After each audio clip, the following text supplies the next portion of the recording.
The physiological response to acute stress originates in the adrenal glands, positioned directly above the kidneys. The inner region of these glands, the adrenal medulla, synthesizes and secretes the body's primary stress hormones into the systemic circulation. While norepinephrine primarily acts as a localized neurotransmitter within the synaptic cleft, the adrenal medulla releases epinephrine directly into the bloodstream. During a sympathetic crisis, epinephrine accounts for approximately 80% of the catecholamine volume released by the medulla. This direct entry into the blood allows epinephrine to function as a systemic override switch, reaching nearly every tissue in the body simultaneously. This response is mediated by two primary branches of adrenergic receptors, the alpha and beta families. Specifically, epinephrine targets 5 distinct subtypes to coordinate fight or flight: alpha-1, alpha-2, beta-1, beta-2, and beta-3. These G-protein-coupled receptors utilize GS, GI, and GQ signaling pathways to execute physiological commands. Epinephrine is a broad-spectrum agonist, meaning it has the biological capability to bind to and activate every one of these receptor subtypes. This capability allows the molecule to influence non-innervated tissues that are inaccessible to localized sympathetic nerve signals. By engaging these diverse G-protein pathways, a single circulating molecule orchestrates the specific, simultaneous changes required for survival. Sudden sympathetic activation targets the heart first to augment physical performance. Circulating epinephrine binds to beta-1 receptors on the sinoatrial node and cardiomyocytes. The beta-1 receptor couples to the GS protein, which increases intracellular CAMP levels and activates protein kinase A. This cascade produces positive chronotropy, an increased heart rate, and positive inotropy, an increase in contractile force. Simultaneously, the hormone reaches the lungs, where it targets the beta-2 receptors embedded in bronchial smooth muscle. Epinephrine is the primary endogenous agonist responsible for stimulating these pulmonary beta-2 receptors. Beta-2 activation induces powerful bronchodilation, lowering airway resistance to maximize the volume of oxygen reaching the alveoli. Epinephrine also targets beta-2 receptors located on airway mast cells and basophils.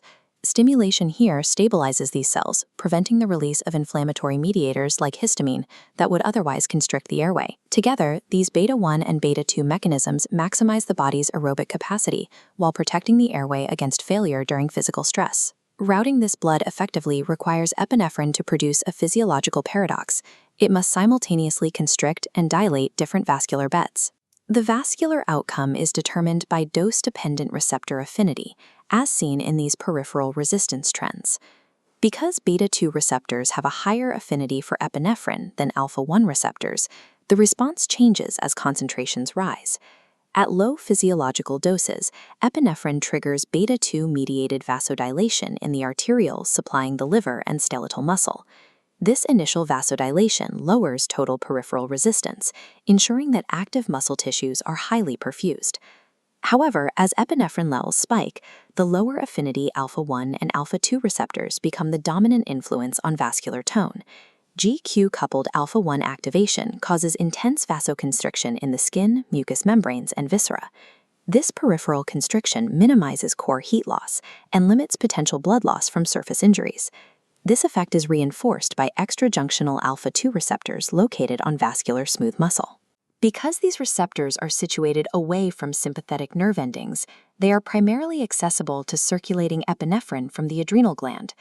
These alpha-2 receptors couple to inhibitory GI proteins, which drop intracellular CAMP levels and suppress the signals that normally promote vascular relaxation. Through these varying affinities, epinephrine acts as a smart switch, routing blood away from the body's surface and toward the skeletal muscle engine.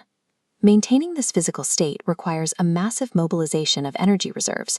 In the liver, epinephrine stimulates beta-2 receptors to drive glycogenolysis, releasing glucose. Simultaneously, the hormone targets pancreatic alpha-2 receptors. Epinephrine activates these GI-coupled receptors to shut down insulin secretion. By suppressing insulin, the body prevents peripheral tissues from storing glucose, reserving the fuel exclusively for the brain and active muscles. In adipose tissue, the activation of beta-3 receptors targets stored fat cells. This beta-3 stimulation drives lipolysis, breaking down triglycerides into free fatty acids to serve as an additional metabolic fuel. Beyond energy, the body must manage hyperkalemia, an excess of potassium in the blood caused by intense muscle exertion. Epinephrine defends against this by stimulating beta-2 receptors on the skeletal muscle cells. This activates the sodium-potassium pump, which rapidly shifts extracellular potassium back into the cells to maintain electrolyte balance.